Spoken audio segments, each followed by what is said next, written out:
Security Advisor Jake Sullivan and the White House press pool immediately behind them. So in the meantime, with a second debate, White House officials at the time said that they would. So that debate is still on, Corral, for September. Of course, we just have to kind of set the stage here. We're a long ways away from November 5th. We're 4 months away from November 5th. So it's going to be a long, hot summer, Corral, of politics. No, for sure. Well, especially the fact that we had that first debate so soon in the season. I mean, June. It's practically unheard of to see two candidates go head-to-head. I do see someone stepping up to the podium right now. Let me just bring it in full. We are watching this feed as well as all of our viewers. It could just be a mic check at this moment. We're waiting for the big event, and that's going to be Biden here at this press conference on the third and final day of this NATO summit over here in Washington, D.C. So to that point, and history serves us well, this happened with a Democratic president, with a Democratic incumbent, 1968, Lyndon Baines Johnson. In March of that year, Carl, March, we're in July, he told the American people he was not seeking re-election. And of course, we know how the 1968 election played out there. That was, of course, the rise of the first term of President Richard Nixon, who beat Hubert Humphrey there in 68. And so that is, in recent memory, in modern American history, from what I can remember. I wasn't there at the time. Okay, we have Biden. We have Biden. Here he is. We do have Biden. Let's take a listen to this. It's happening live. We just concluded this year's NATO summit, and the consensus among members was it was a great success.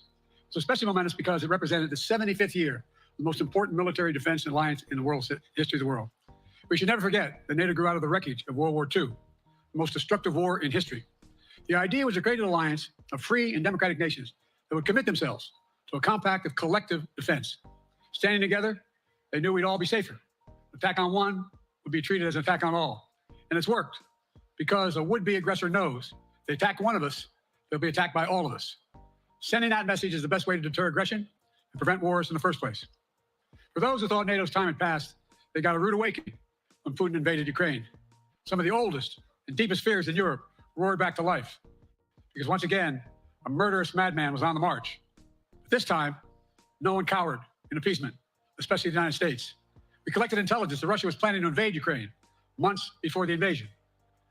I directed the intelligence community to be a significant amount of intelligence be declassified so I could start building an international coalition to oppose the invasion. Then in February, some of you remember, I warned the world that the invasion was imminent. I rallied a coalition of 50 nations from Europe to Asia to help Ukraine defend itself. Many foreign policy experts thought, as Putin amassed Russian forces just 100 miles north of Kyiv, the capital of Ukraine, but Putin thought it was the mother home of Russia. The capital would fall in less than a week. But the Ukrainian people, backed by a coalition to help build, stopped them. Today, Kyiv still stands, and NATO stands stronger than it has ever been. During the week of this summit, several heads of states made it a point in their statements to thank the United States and to thank me personally for all that NATO has achieved. NATO is not only stronger, NATO is bigger because we led the charge to bring in Finland and Sweden into the alliance, and it makes a gigantic difference. Excuse me. Meanwhile, my predecessor has made it clear he has no commitment to NATO. He's made it clear that he would feel no obligation to honor Article 5. He's already told Putin, and I quote, "Do whatever the hell you want." In fact, the day after Putin invaded Ukraine, here's what he said. It was genius. It was wonderful. Some of you forgot that, but that's exactly what he said. But I made it clear, a strong NATO is essential to American security. And I believe the obligation of Article 5 is sacred. And I remind all Americans, Article 5 is invoked only once in NATO's long history, and that was to defend America after 9/11. I made it clear that I will not bow down to Putin. I will not walk away from Ukraine. I will keep NATO strong. That's exactly what we did, and exactly what we'll continue to do. Now, the future of American policy is up to the American people. This is much more than a political question. It's more than that. It's a national security issue. Don't reduce this to the usual testament that people talk about, issues of being a political campaign. It's far too important. It's about the world we live in for decades to come. Every American must ask herself or himself, is the world safer with NATO? Are you safer? Is your family safer? I believe the American people know. The answer to all those questions is yes. And I believe the American people understand that America is stronger because of our alliances. I believe the American consensus from Truman to Reagan to me still holds today. America cannot retreat from the world. We must lead the world. We're an indispensable nation, as Madeleine Albright wrote. Now let me turn to 3 other key issues. Just this morning, we had a great economic report showing inflation is down. Overall prices fell last month. Core inflation is the lowest it's been in 3 years. Prices are falling for cars, appliances, and airfares. Grocery prices have fallen since the start of the year. We're going to keep working to take down corporate greed to bring those prices down further. Meanwhile, Trump's calling for a 10% tariff on everything Americans buy, including food from overseas, vegetables, and other necessities. And economists tell us that that would cost the average American working family another $2,500 a year. It's a tax of $2,500 a year. Second, our efforts to secure the border, southern border, is working. After Trump killed the bipartisan effort to secure the border, Republicans and Democrats had worked on, because he thought it would benefit me and make him a loser, Republicans walked away. So I took executive action last month. As a consequence, working with Mexico, border encounters have gone down over 50%. The current level is lower today than when Trump left office. Third, for months, the United States has been working to secure a ceasefire in Gaza, to bring the hostages home, to create a path for peace and stability in the Middle East. 6 weeks ago, I laid out a detailed plan in writing. It was endorsed by the UN Security Council, the G7. That framework is now agreed on by both Israel and Hamas. So I sent my team to the region to hammer out the details. These are difficult, complex issues. There's still gaps to close. We're making progress. The trend is positive. And I'm determined to get this deal done and bring an end to this war, which should end now. Let me conclude where I began. We're the United States of America. We are the indispensable nation. Our leadership matters. Our partnerships matter. This moment matters. We must rise to meet it. With that, I'll take your questions. I've been given a list of people to call on here. Reuters, Jeff Mason.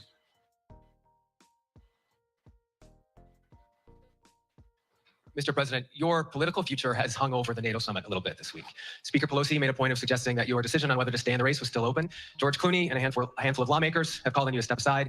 Reuters is reporting tonight that UAW leadership is concerned about your ability to win. UAW just endorsed me, but go ahead. Thank you. My question for you is, how are you incorporating these developments into your decision to stay? And separately, what concerns do you have about Vice President Harris's ability to beat Donald Trump if she were at the top of the ticket? Look, I wouldn't have picked Vice President Trump to be vice president, but I think she's not qualified to be president. So let's start there. You heard that right.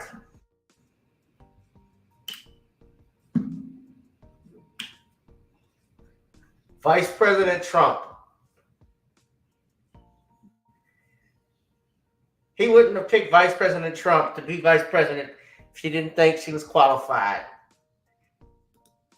Number one. The fact is that the consideration is that I think I'm the most qualified person to run for president. I beat him once, and I will beat him again. Secondly, the idea, I served in the Senate a long time. The idea that senators and congressmen running for office worry about the ticket is not unusual. And I might add, there are at least 5 presidents running or incumbent presidents who had lower numbers than I have now, later in the campaign. So there's a long way to go in this campaign. And so I'm just going to keep moving. And because, look, I got more work to do. We got more work to finish. There's so much we made. Think about our economy relative to the rest of the world. Name me a world leader who wouldn't want to trade places with our economy. We created over 800,000 manufacturing jobs, 1.5 million. I mean, so think. There's actually more footage, guys. I'm going to share with y'all in a little bit. This is Random Topic Thursdays. Let's go ahead and get started.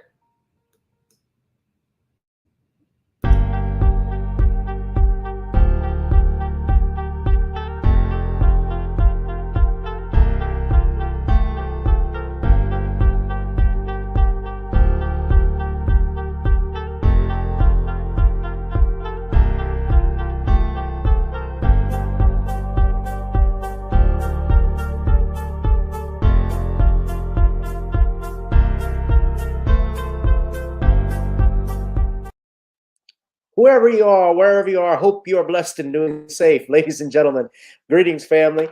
Of course, I'm tuning in. You see me without the glasses off today. But if you're looking for some opportunities, particular advertisement opportunities, then look no further at the link at the bottom to my email address. You can hit me up for advertisement opportunities. We are supporting and promoting your businesses here on this channel. You can also, if you would like to donate and subscribe to our Patreon, a link is at the bottom as well. So you have multiple ways in which you can advertise with the platform by emailing me when we go on do our live stream. You also have access to premium content, those that want to see premium content that you will not find here on YouTube or Facebook or Twitter, as I am suspended probably by now. You guys can check out the Patreon at link at the bottom. But advertisement opportunities, definitely email me, gavin.grich1@gmail.com for rates and for the Patreon. It is the same as the YouTube channel. It is channel gboot2786. All right, I'll holla. Peace. What's up, family? Welcome, welcome, welcome to another exciting edition of Random Topic Thursdays. I apologize for my appearance, ladies and gentlemen. Usually I come dressed down, better prepared when I come on live, but I have been busy running around the house doing some errands, and I didn't get a chance to change. But I figured I would flex this for all my 80s babies, WrestleMania. Oh, yeah. I'm the macho man, savage. Cream of the crop, brother. Hogan, you racist piece of dog poop. I'm gonna nail you and annihilate you. And all you're gonna do is see my rage. It's Macho Man Randy Savage. Oh, yeah. I'm gonna drop the elbow on Hulk Hogan. You're a dog. You're a hot dogger and a grand schemer, and you're a racist piece of shit. Since you don't endorse no black people on your beer brand, yet you say brother all the time. Yeah, that's my Randy Savage. I do Randy Savage, I can do Bret Hart. You screwed me, Hogan. You screwed me. Vince McMahon screwed me. You're all full of bullshit. Because I'm the best there was, the best there is, and the best there ever will be. So go screw something else. Yeah, that's Brett. Yeah, I'm chilling tonight. No, I would have just grabbed like a dress shirt usually to come on. I like to be professional when I come on here. So apologies, but especially on Thursdays. Sean is not going to be joining us tonight again. So we're just going to be riding solo. Shout out to all Keenan Rourke, one who cares. So, ladies and gentlemen, the pressure is on. The heat is on. More mounting pressure for Biden to step down. And y'all saw part of the press conference. We also have some never before seen footage of President Biden. They showed these things. This is a video, actual video of President Biden, where people have been questioning his mental cognizance. If you see incidents like this, for instance. The groundbreaking of his presidential library. Sabotage. My God, man, what does it mean? We have to tighten security, sir. Find out who's behind it. No. The word sabotage. What does it mean? Gotcha. Let's get the door, huh? Well, Walters, looks like we've got our saboteur. That's your wife, sir. Huh? Yeah, so it is. If Edwards gets wind of this, he'll use it against you in the campaign. He'll try to prove that you're incompetent. I can prove that as well as he can. President Benson, where is your first lady? My first lady? Hell, I don't know. I've had a lot of women. Lost my flower at the tender age of 15. I can't keep track of all of them. Prime Minister Tojo, Senator Edwards, my fellow Americans, and our millions of illegal aliens. It seems like only yesterday I was strafing so many of your homes. Here I am today begging you not to make such good cars. President Benson. No, you're not. Seen him on television. He's an older man, about my height. We're keeping this one on the QT. We're calling it secret mission to go in and get Walters and our boys back. How is the speech coming, sir? Huh? Oh, I practiced my A's. Does this look like an A to you? Yes, sir. All right. Every time I give an order, things get screwed up. Plan a reception, they bring the wrong hors d'oeuvres. Point an ambassador, the next thing you know, he leaves the country. There's the target area. It's Minnesota, sir. Oh, damn it, man. That's the genius of my plan. We don't have to traipse all over the world to fight. We can do it right here at home. Get in some good fishing while we're at it. Sir, the enemy is over there. Then we'll fly them over here. They can bring their relatives. We'll teach them to ice skate. Why have to think of everything? But a word of advice. Don't go around calling yourself the president. I wouldn't do that, and I don't think you should either. It just doesn't hold water. There's Biden there. President Biden. Hot shots, President Biden. Yeah. Man.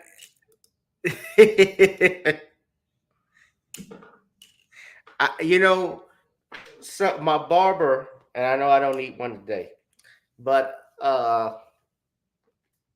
shut up, fuckers. My barber one time a few years ago. We were chilling in a barber shop in Baton Rouge. Shout out to Said. And not Said, but Cedric was my barber one time. I was living in Baton Rouge, and he said this once. He said movies do one of three things. They show the past, they show the present, and they show the future. And from a certain perspective in general, he's right.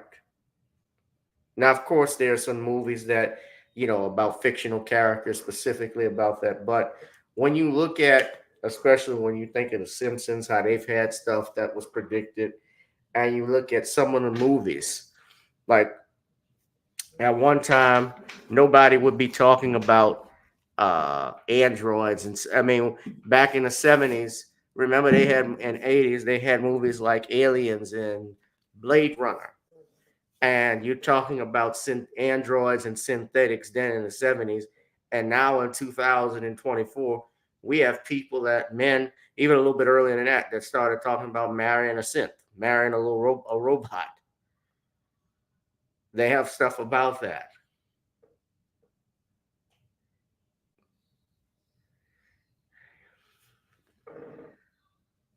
And so we look at that, that movie, Hot Shots. That came out in the early 90s. I was a little boy. So when that came out, everybody was looking at it. That was a parody. But now art imitates life. And you just saw from that press conference, President Biden has lost his mind. Now, my shout out to my sister, Nicole. I haven't watched this, but they're already talking about their calls from Democratic leaders and what we're talking about tonight. People who are not just Democratic leaders, but celebrities as well. I'll get to that in a second.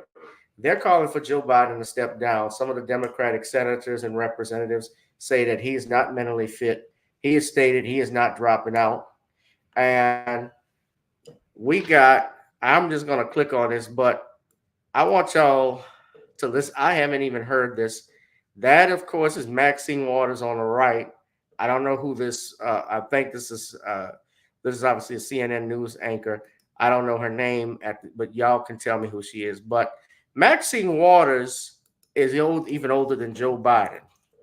Maxine Waters has been the representative, and I'm going to talk about her in a second. She's 85 years old and has been a representative of the 43rd District out in California, which, if I'm not mistaken, correct me if I'm wrong, is that where Skid Row is?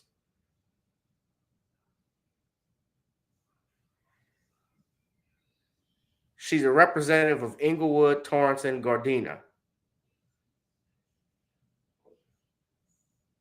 All right. I don't know if it's, but my point I'm making, she has one of the poorest districts in Los Angeles, from what people have told me, from my information that I've learned. Now, I know her husband, Sid Williams, who was actually a football player. He actually was, at one time, he was a student. He did graduate from Southern.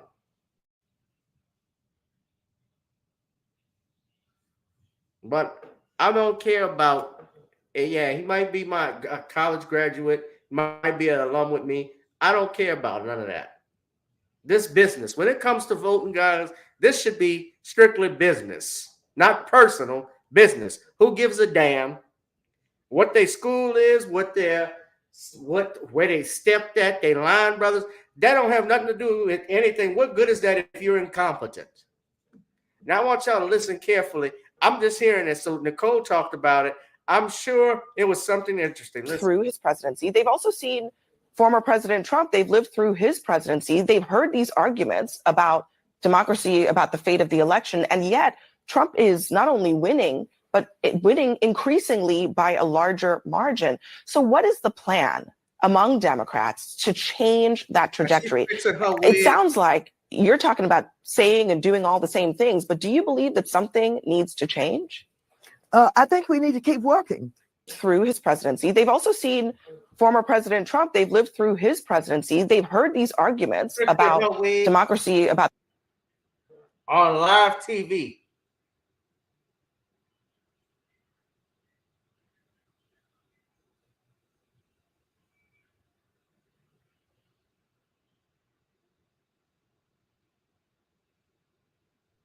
and you look at the comments. I love her so much. It's Abby being totally unbothered and continuing to talk for me. Nothing worse than your part being the wrong direction. I understand, Auntie. Oh my God, I love Maxine Water. Yeah, she was at Essence Fest this year, the 35th anniversary, 30th anniversary of Essence. I'm gonna talk about that. I didn't talk Tuesday about it, but she was there, and yeah, I remember I saw the speech she gave. You know, they had Kamala Harris come to Essence Fest, which was part of the reason why Essence Fest earlier you didn't see a lot of people on that Friday and Saturday, was because when Kamala came to, Vice President Harris came to the Superdome, the security was shut down. The security shut down everything, so it was hard for people to come in early. But this is what we got. This is your presidency. These are our representatives.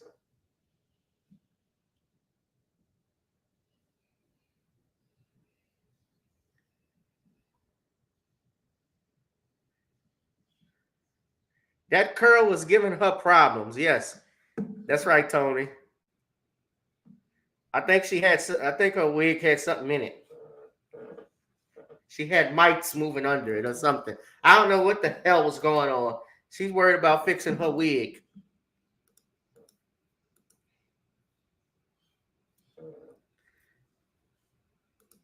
Oh, we know Clogburn said, yeah, and Biden said he has the black vote.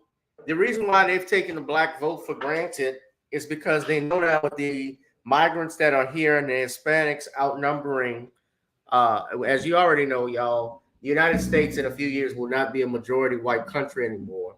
So blacks are being replaced at a very fast rate by other minorities. I shouldn't even say minorities, but other groups like Black, Hispanics, even Asians at one point will outnumber us.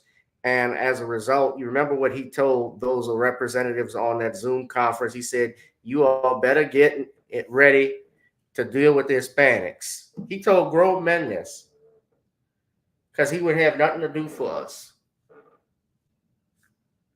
And you got black folks that will still vote for this fool, especially the old Negroes. But that's what we have here. And so there are calls. I talked about Essence Fest. Essence Fest, I'm not going to lie, the concerts and stuff were nice. Sunday night, I had a chance to go check it out. I had a free ticket. And Janet Jackson was great. Janet was good. SWV. The only SWV was up there, as well as Victoria Monet, who I didn't even know who she was, honestly. And shame on me, I follow music, but I'm not listening to it all the time on the radio or the internet. I'm not looking for other artists or anything like that. But she performed great. They ran all of them, of course, were late because it's CPT time. But the main problem, especially with Essence, and I'm going to say this part, what they try to do, Essence, Ebony now, especially, although they're not as relevant as they were 20 years ago, 30 years ago, they have all been shills for the Democratic Party. They have all been shills for the Democratic Party. Tom Joyner was another one when he was on a radio show. Remember, a few weeks ago, I did a video. I showed you how some of these when Steve Harvey threw an alley-oop to Kamala Harris, and they had Ricky Smiley. I showed the video of Ricky Smiley, how he coordinates with Steve Harvey and D.L. Hughley on certain things. Well, that's what we got here. That's why nobody should take these celebrities seriously when they're talking about stuff like this. When they talk politics.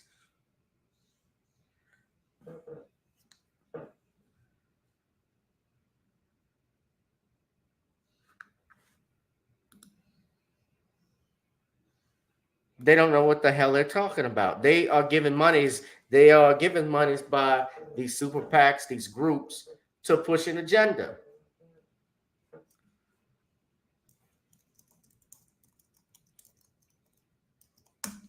I see because the Black Authority has come back. The Black Authority has come back since he got his channel monetized. I've noticed instead of going live on Saturdays and Sundays, he's going live almost every day. So I'm competing with him right now on Thursday night. Yes, I took pictures of her. The pleasure principle. Oh, oh, oh, oh.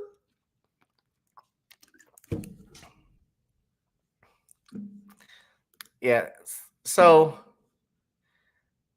and they approved, yeah, with NATO, because they had the NATO thing come on today. Yeah.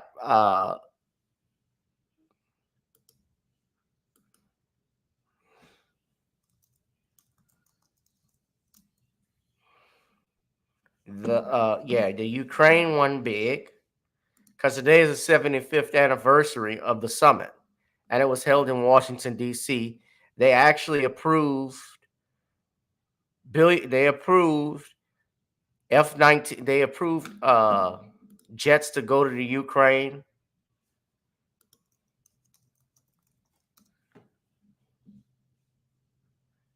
Ukraine is trying to get membership into NATO. They said the path to NATO membership is irreversible. Alliance censures China as Russian war enabler and supplier, and F-16 jet flying for Ukraine defense this summer. So they won big. And remember, the United States also approved billions of dollars to go to the Ukraine to help them in their war efforts. Yes, he called Zelensky President Putin, called him Putin. Yeah. But there's more. Hold on. We're going to continue playing. Fair use, by the way, fair use. We're moving. We got more to go. Working class people still need help. Corporate greed is still at large. Their prices, the corporate profits have doubled since the pandemic. They're coming down. And so I'm optimistic about where things are going. Danny Kemp, AFP. Thanks. Thank you, Mr. President. I wanted to ask you about your, you mixed up Presidents Zelensky and Putin earlier today. And you now have sort of your key allies, including the British Prime Minister, the President of France, and the German Chancellor having to step in and make excuses for you on that. Officials here are saying off the record that your decline has become noticeable. Hasn't this now, frankly, become damaging for America's standing in the world? Thank you. Did you see any damage to our standing by leading this conference? Have you seen a more successful conference? What do you think? And the Putin piece, I was talking about Putin, and I said, and now, at the very end, I said, here, I mean, Putin. I said, no, I'm sorry, Zelensky. And then I had 5 other names. Look, guys, the idea anybody suggests that we haven't had an incredibly successful conference. How many times did you hear in that conference? I know it sounds too self-serving, but other leaders, heads of state, in thanking me, saying the reason we're together is because of Biden, because Biden did the following. Look, folks, this is well, anyway, I thought it was the most successful conference I've attended in a long time, and find me a world leader who didn't think it was. Next one. Nancy Cordes. Thank you, Mr. President. You mentioned other instances in history where presidents have faced a challenge. What makes this moment in history so unique is that it is not your enemies who are calling on you to reconsider your decision to stay in the race. It's your friends, supporters, people who think you've done a great job over the past 4 years. Have you spent time thinking about what it would mean for your legacy, which you've worked decades to build, if you stay in the race, despite the concerns that voters say they have, and you lose to someone who you yourself have argued is unfit to return to the Oval Office? Well, look, I'm not in this for my legacy. I'm in this to complete the job I started. As you recall, understandably, many of you and many economists thought my initial initiatives that I put forward, can't do that, it's going to cause inflation, things are going to skyrocket, the debt's going to go up. What are you hearing now from mainstream economists? 16 economic Nobel laureates said I've done a hell of a job. And under my plans so far and what's going to happen in the future if I'm reelected, that things are going to get much better. Our economy is growing. I was determined when I got elected to stop the trickle-down economic theory. That if the wealthy did very well, everybody else would do well. My dad was a well-read, decent guy. I don't remember much trickling down on his kitchen table. Middle-class people and working-class people need help. And so what happened is I decided to was able to implement as president what I believed when I was a senator. And that is that the way to build this economy is from the middle out and the bottom up. That way we grow the economy. And the wealthy still do very well. They do fine. And guess what? Find me an economist, mainstream economist, who said we haven't done well. What have we not done that isn't working right now? And so we got more to do, though. We got to finish the job. And by the way, I come from the corporate state of the world. Delaware has more corporations registered in Delaware than every other state in the nation combined. I'm not anti-corporate, but corporate profits have doubled since the pandemic. Doubled. It's time things get back in order a little bit. It's time, for example, if I'm reelected, we're going to make sure that rents are kept at 5% increase. Corporate rents for apartments and the like and homes are limited to 5%. We're going to make a lot of changes that I've been talking about because we're going to continue to grow this economy. And by the way, remember how I got so roundly criticized for being so pro-union, not labor, union. Well, guess what? I've been the most pro-union labor president in history. Not a joke. And guess what? We had the Treasury Department do a study. When unions do better, everybody does better. Everybody does better. And we talk about how, for example, remember when we talked about getting the computer chip industry back in the United States? Used to be 40% of the industry. We invented the chip. 40% of the industry is in the United States. And former presidents decided that the best way to do is find the cheapest labor in the world, send the product over there and import what the product was. And so what did I do? I was told not to go over to Europe, to Asia, including Europe, but Asia. And I remember going to South Korea, convincing them to invest $20 billion in the United States to build computer chip factories. And I asked why when they finally decided to do it. And the answer was because you have the safest economy in the world, and you have the best workers in the world. So the whole idea here is we've invested, there's over $50 billion in investment in computer chip manufacturing just coming into being. None of you thought that would happen. None of you thought that would happen. But it's happening. It's happening. And it's going to grow economies. All through, and by the way, red states and blue states. Matter of fact, there's as much in red states as blue states. I've made no distinction. So my generic point is that the idea that we can't continue to build and grow the economy, make it fair. Like I said, from my standpoint, when the middle class does well, that's when the whole economy grows. The poor have a shot, the wealthy do well. But the wealthy got to start paying their taxes. As a follow-up, sir, you mentioned that your Vice President Kamala Harris would be ready to serve on day one. Can you elaborate on that? What is it about her attributes and her accomplishments over the last 4 years that make her ready to serve on day one if necessary? First of all, the way she's handled the issue of freedom of women's bodies to have control over their bodies. Secondly, her ability to handle almost any issue on the board. This was a hell of a prosecutor. She was a first-rate person, and in the Senate, she was really good. I wouldn't have picked her unless I thought she was qualified to be president. From the very beginning, I made no bones about that. She is qualified to be president. That's why I picked her. Felicia Schwartz, Financial Times. Thank you, Mr. President. Presidency is the most straining. How many of y'all bet those questions were some of those questions were pre-prepared? Y'all heard about the radio host out in Philadelphia that got fired, huh? With them toss-up questions. Steve Harvey ain't getting fired because I got about 2 more years on a Family Feud before this shit run dry. I'm squeaking the wheel. Yeah, because I want to be the one that moderates for the presidential debate. Y'all don't understand. See, I done what I did with both of these damn presidents. Say you'll be up for that next year, in 2 years, in 4 years, given the limits you've acknowledged that you have today. The limits I've acknowledged I have? There's been reporting that you've acknowledged that you need to go to bed earlier and your evening around 8. That's not true. Look, what I said was, instead of my every day starting at 7 and going to bed at midnight, it'd be smarter for me to pace myself a little more. And I said, for example, the 8, 7, 6 stuff, instead of starting a fundraiser at 9 o'clock, start at 8 o'clock. People get to go home by 10 o'clock. That's what I'm talking about. I'm not talking about. And if you look at my schedule since I made that stupid mistake in the campaign, in the debate, I mean, my schedule has been full bore. I've done, where's Trump been? Riding around his golf cart, filling out his scorecard before he hits the ball. I mean, look, he's done virtually nothing. And I have, I don't know how many, don't hold me to it, roughly 20 major events. Some with thousands of people showing up. And so I just think it's better. I always have an inclination, whether I was playing sports or doing politics, just to keep going, not stop. I just got to just pace myself a little more. Pace myself. And the next debate, I'm not going to be traveling into 15 time zones a week before. Anyway, that's what it was about. That's what it was about. And by the way, even with that, I love my staff, but they add things. They add things all the time. Very end. I'm catching hell from my wife for that. Anyway. I'm sorry. Zeke Miller, Associated Press. Thank you, Mr. President. Two questions for you. First, on the NATO summit, President Zelensky, in your meeting with him, he pressed you to lift your limitations on the Ukrainian use of American weapons, saying that, in his public remarks afterwards, saying that Ukraine cannot win the war unless those limitations are lifted. Are you reconsidering your position on that? And then secondly, following up on Felicia's question there, leaders of your own party have said that they're not worried about that debate. They're worried about the next bad night and the bad night after that.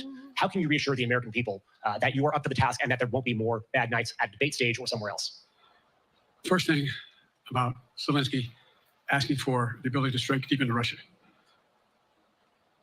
We've allowed Zelensky to use American weapons in the near term, in the near abroad, into Russia.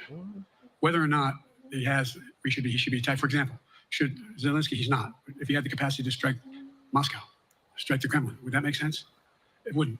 The question is, what's the best use of the weaponry he has, the weaponry we're getting to him? I've gotten a more long-range capacity as well as defensive capacity. And so our military is I'm following the advice of my commander-in-chief, the chief of staff of the military, as well as the Secretary of Defense and our intelligence people. And we're making a day-to-day basis on what they should and shouldn't be, how far they should go in. That's a logical thing to do. Second question related to bad nights, sir. How can you reassure the American people that you won't have more bad nights, whether they be on a debate stage or it's a matter of foreign policy? Well, I tell you what, the best way to assure them is the way I assure myself. And that is, am I getting the job done? Am I getting the job done? Can you name me somebody who's got more? I think he's getting the job done. I created 2,000 jobs just last week. So if I slow down, I can't get the job done. That's a sign that I shouldn't be doing it. But there's no indication of that yet. None. 85% of Americans would disagree, Mr. President.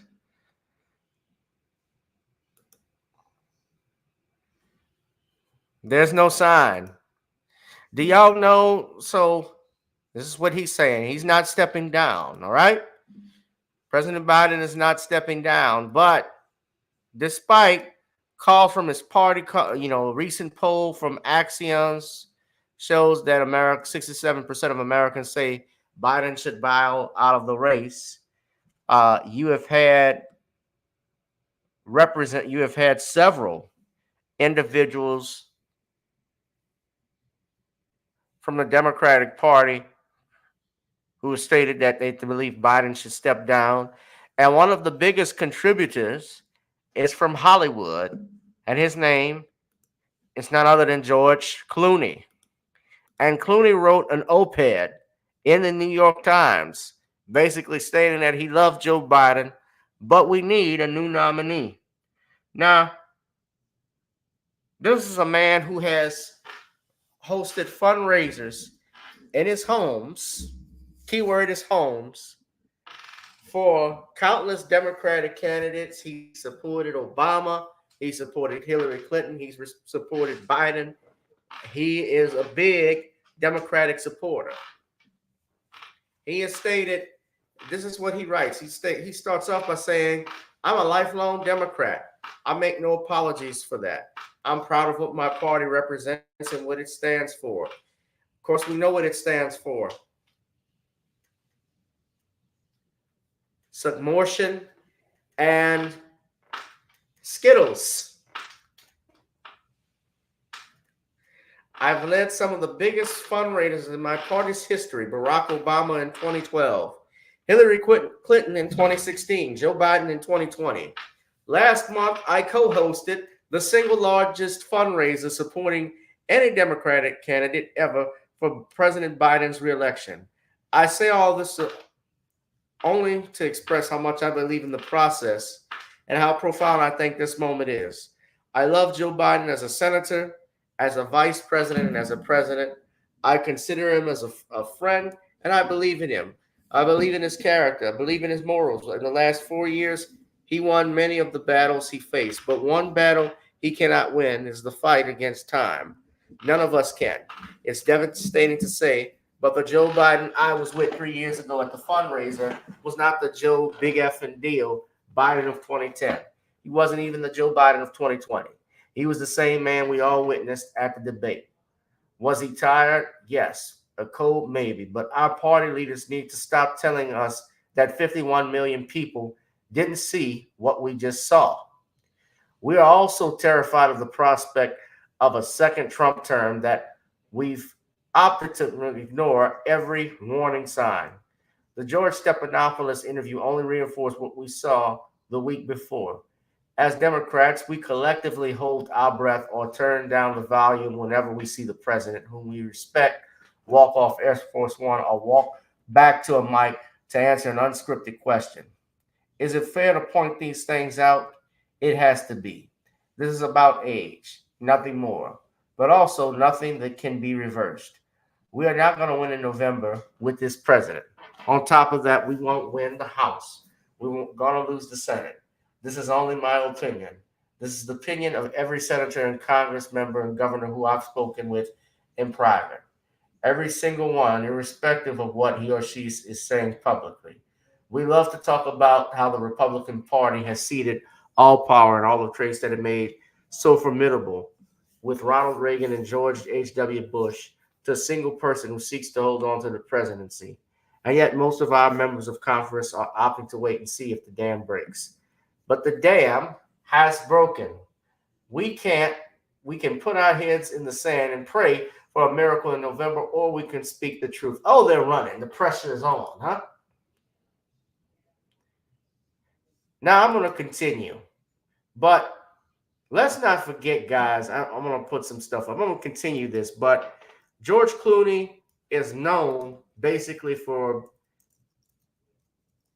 ER. Well, he's known for being on television. We remember him from ER, of course. He's done movies. Who all can forget the great Batman and Robin? Really.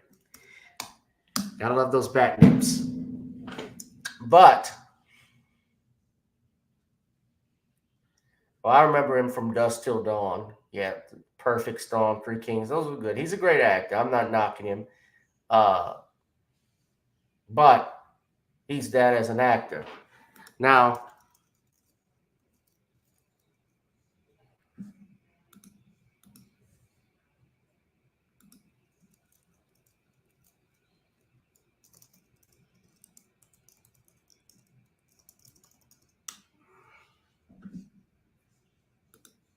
I'm going to continue reading.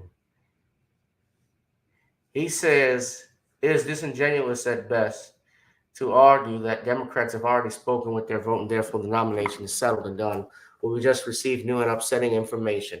We all think Republicans should abandon their nominee now that he's been convicted of 34 felonies. That's new and upsetting information as well.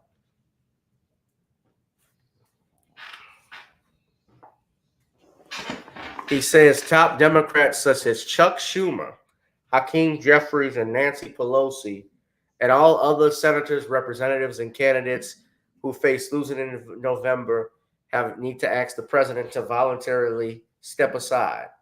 All of the scary stories that we're being told about what would happen next are simply not true. In all likelihood, the money in the Biden-Harris coffers could go to help elect the presidential ticket and other Democrats. The nominee would be left off ballots in Ohio. We Democrats have a very exciting bench. We don't anoint leaders or fall sway to a cult of personality. We vote for a president. We can easily foresee a group of several strong Democrats stepping forward to stand and tell us why they best qualified to lead this country and take on some of the deeply concerning trends we're seeing from the revenge tour that Donald Trump calls a presidential campaign. Let's hear from Westmore and Kamala Harris. She's not going to say nothing. Why would you think the vice president, the one he picked, who she went against, remember, she was adverse to Joe Biden before in the past. Remember that? She went against him. Why do you think she's going to speak against him and she's the vice president? She's one step away. She's one harder. I don't want to say anything bad, but she's one illness, a long illness of the president. If something happens to the president, she's one stone step away from taking over.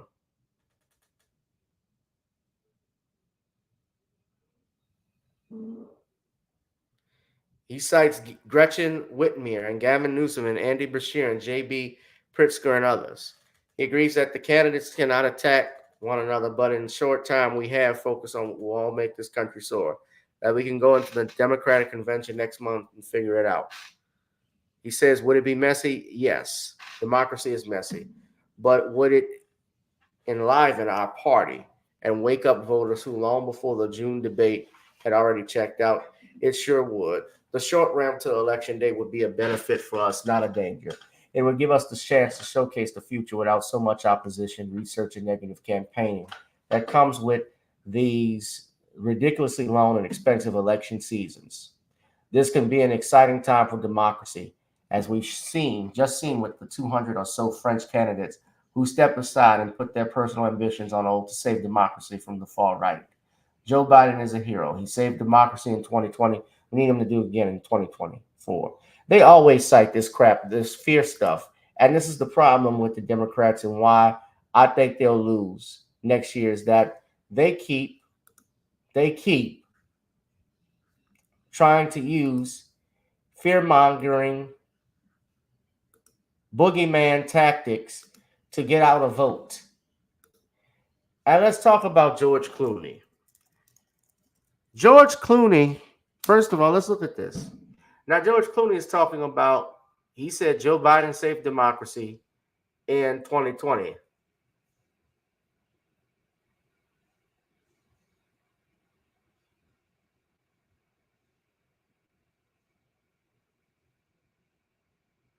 Now, George Clooney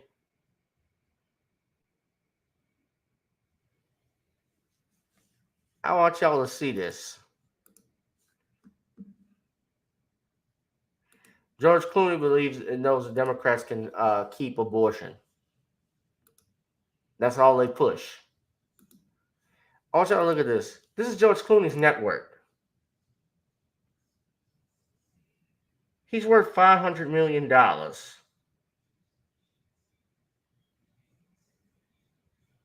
From acting, producing, directing, screenwriting. He's a multi-millionaire. He has homes in different cities. He has a house in Italy. He has a house in Mexico, France, Los Angeles. You think he's going to be affected? I hate when these ads popped up. Y'all honestly think he's going to be affected like you or me when any of these presidents come up? That's his home. Oh, God damn it. Stop this.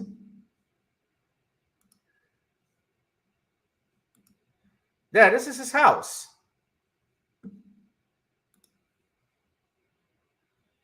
That's his home in Italy. That's one of his former homes in Mexico.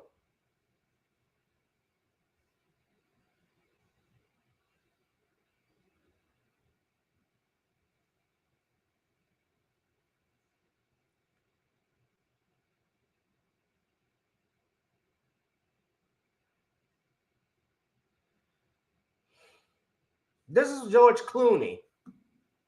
That's his wife. Beautiful woman.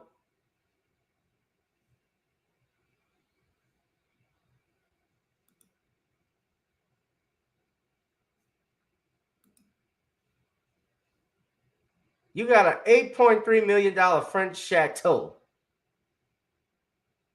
Many of us in this country haven't even seen a chateau.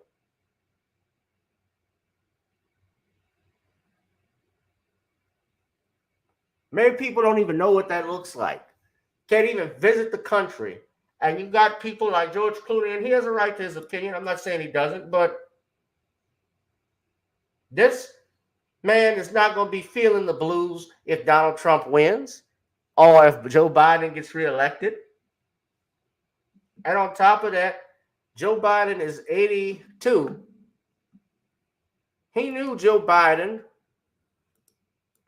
when he campaigned for him in 2020 was old. He knew then. I did nothing.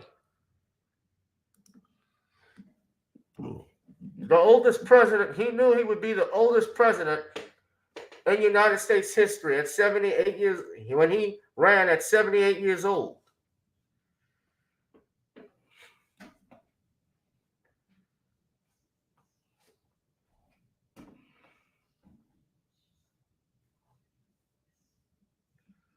Give me a break.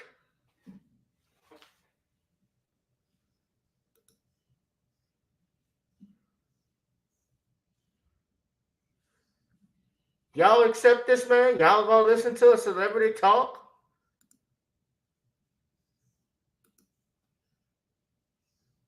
George Clooney is filthy rich. That's like what happened with Donald, when Donald Sterling was forced to sell the Los Angeles Clippers. And don't get me wrong, yeah, what he was doing, he was a racist piece of shit. He was a racist. He made those remarks, but guess what? They had to still sell it. How do you punish a billionaire? By giving a billionaire more money? I saw the series clip that was on FX with Ed O'Neill played Donald Sterling, and it was boring. I didn't see some stuff about it was good, although I didn't like the characters, the actors they had. I think were miscast. The guy who played, they had the guy from P-Valley playing Chris Paul. I thought Lawrence Fishburne looked like Doc. Okay, Lawrence Fishburne looked like Doc Rivers, but he didn't have Doc Rivers' voice. It's not Blake's fault. He's cursing out the guys talking about how bad they're playing. Like, I know damn well he didn't talk to those guys. He probably said stuff, but I know damn well he wouldn't have told DeAndre to shut the F up or anything like that from what I saw on the feature. I've been cursing him up in the way they even had the Warriors. The Warriors respond. That was messed up. They miscast that. Yes, Shelley was just as bad as Donald. Yeah, V didn't.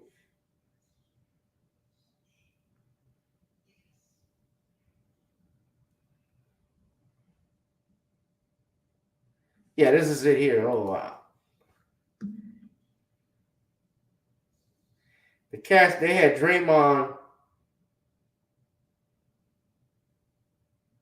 The guy who looked like Draymond was light skinned. Come on, man. He was doing Draymond stuff, but didn't look like Draymond. Look at this. I'm just kidding. Over there, like Eddie Winslow. Self-respect feel pretty good after whooping your ass. Yeah? Yeah.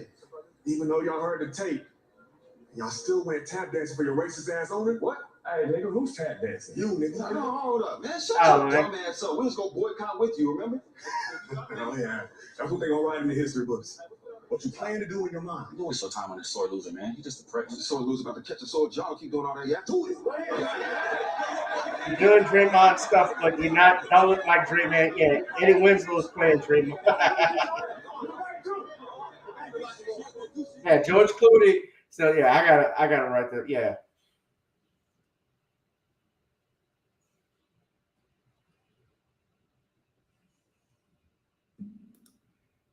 It was boring. It didn't make any sense, some of the stuff.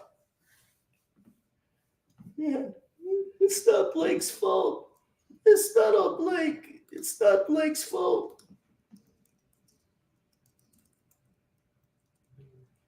It's not on Blake.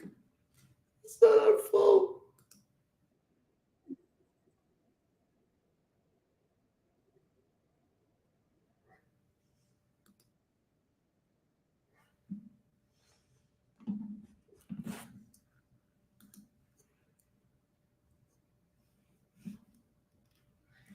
The guy, it wasn't really Eddie Winslow. The guy looked like Eddie Winslow.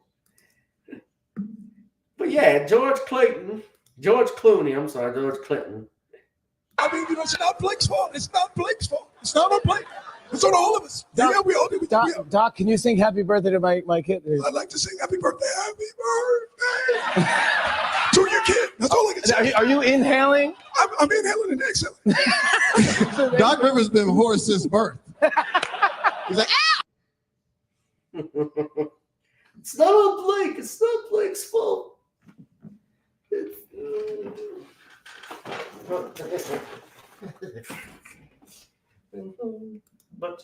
But yeah, A was talking reckless.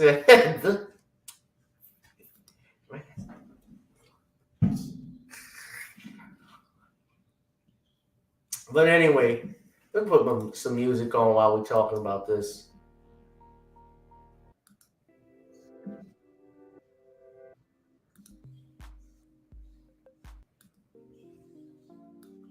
Let's put some music on. There we go.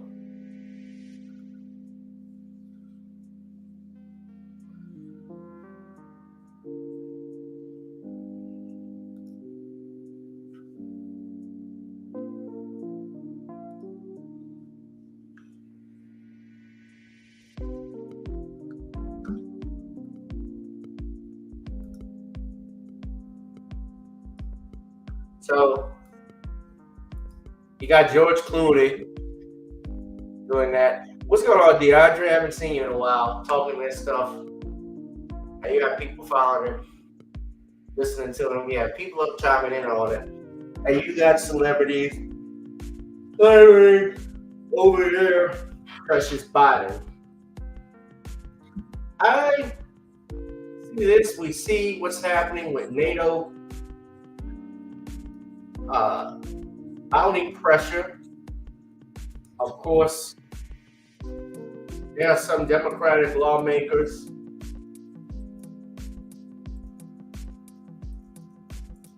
who say he should step down. We know Clyburn is going to say he should step down. Does that mean Clyburn got to step down? He's about the same age as Joe, a little older, if I'm not mistaken.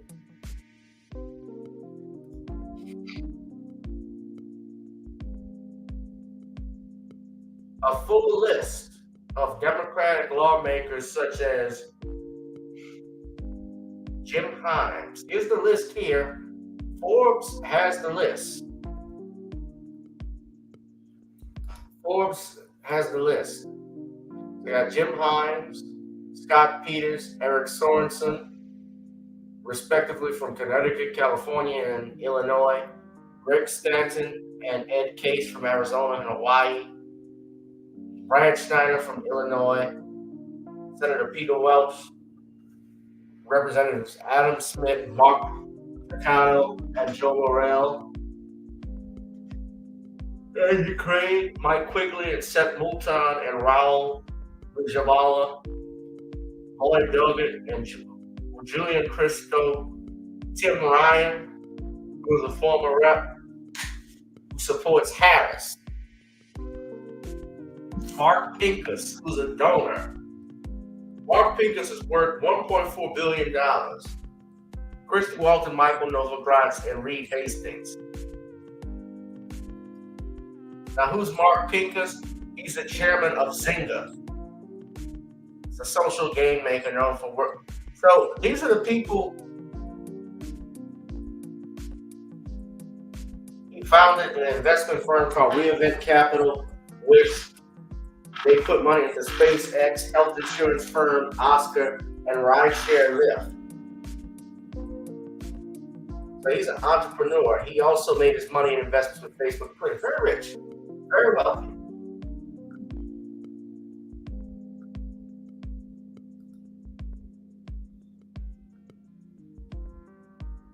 Elon Musk is of course, is the #1 billionaire.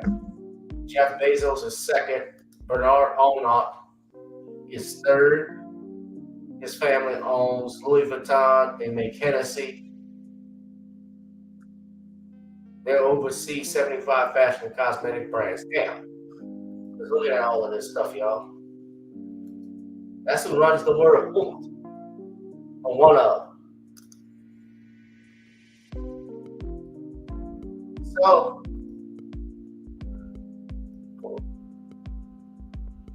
What say you all, ladies and gentlemen? Are you sold on a Biden presidency?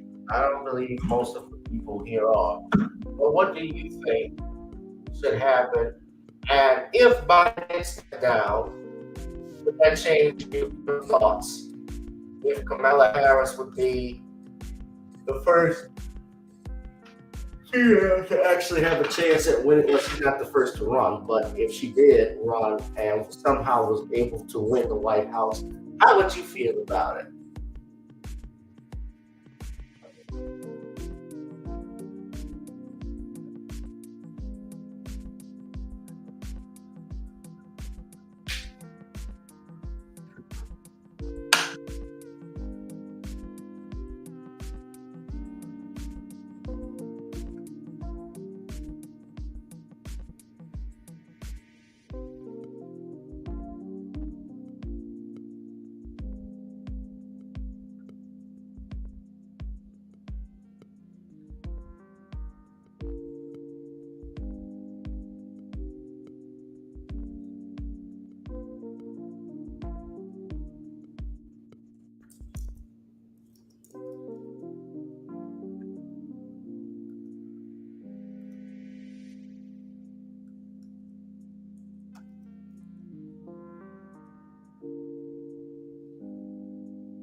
We're screwed either way. The yes is we're screwed either way. It ain't looking good, no matter what. It certainly is not good, I think, for the Democrat. And look, they had a chance.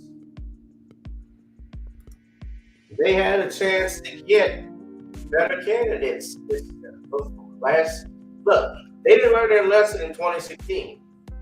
They had the chance. That was the time then, after Trump won, to rejuvenate, regroup. And they went on what I guess they thought was a sure thing rather than building their base up and getting someone who was fresh, who was younger, who had ideas to move the country forward. Whoever they get, I don't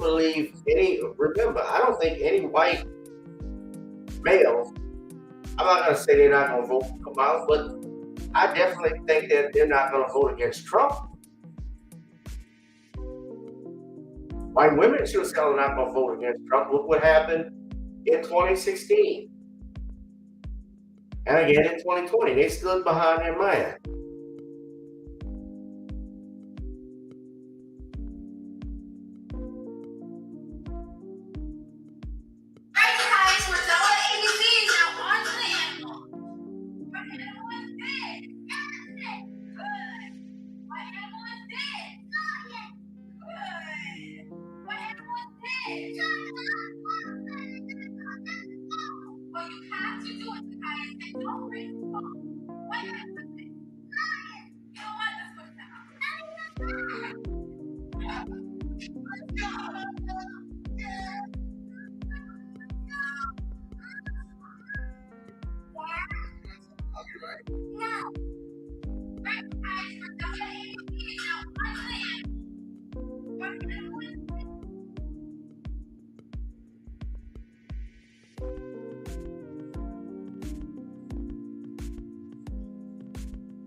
So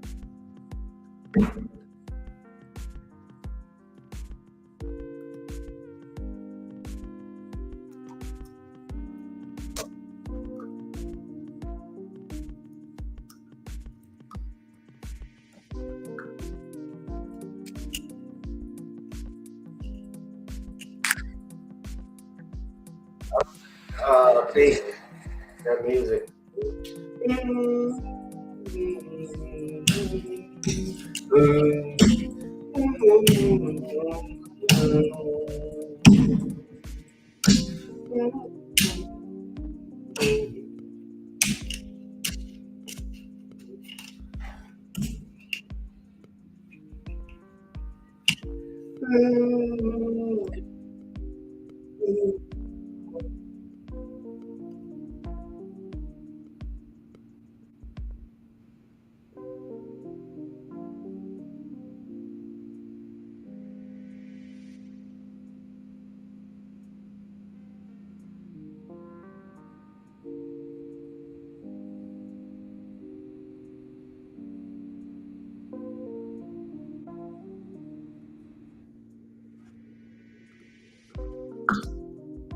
So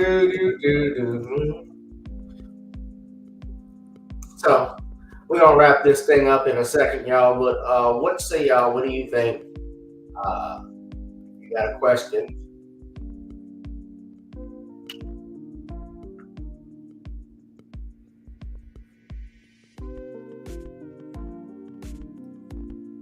Democrats are too busy promoting the same old faces. It's so bad for the Democrats that their own party members are crossing over to the RNC, just leaving the Democratic Party altogether. Yeah, that's what Tulsi Gabbard did. Trump 2024 says spirit of justice. Keaton O'Rourke says Beyonce finally hit, died in the womb. Democrats that the party doesn't give a damn about them. It's up to the court. Emperor Rex has been out of this. Yeah.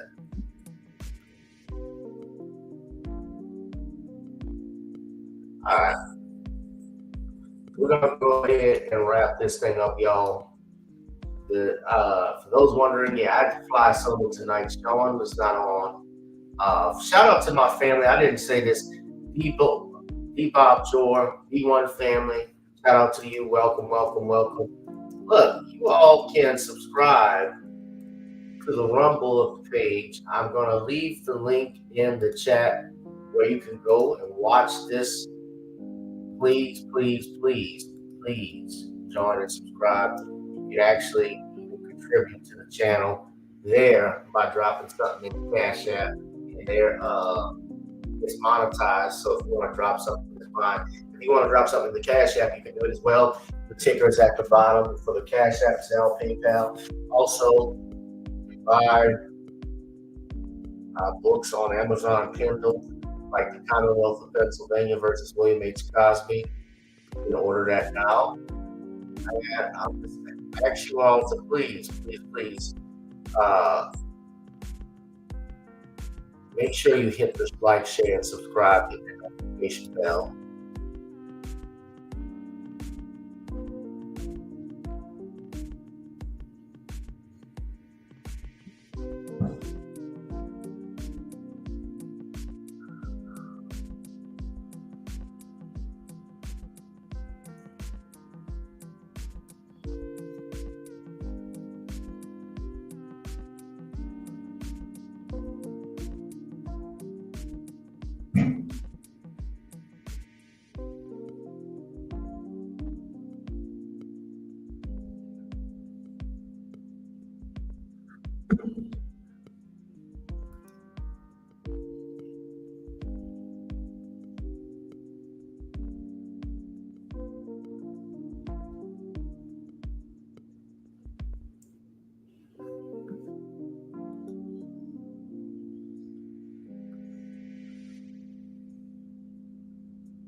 I love that beat. I gotta come up with some new beats, y'all. I'm still working on some music. I got some stuff in mind.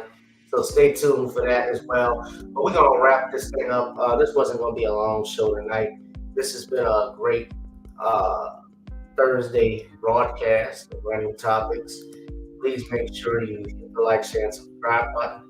I will see you all in the next one. Speak blessed, be safe. Shout out to my family on X, on G786, on the backup channel, Gavin Richard. And if you're watching on Rumble, I thank you all right? All right, we're going to get up out of here. Thank you, Danielle. Yeah. Shout out to Danielle Meyer, Kim L. Rock, Computer Robots, everyone who's been on here, who's contributed, supporting me, Keenan Rourke, all of y'all. Will likely be back on Sunday. Danielle, are you feeling better?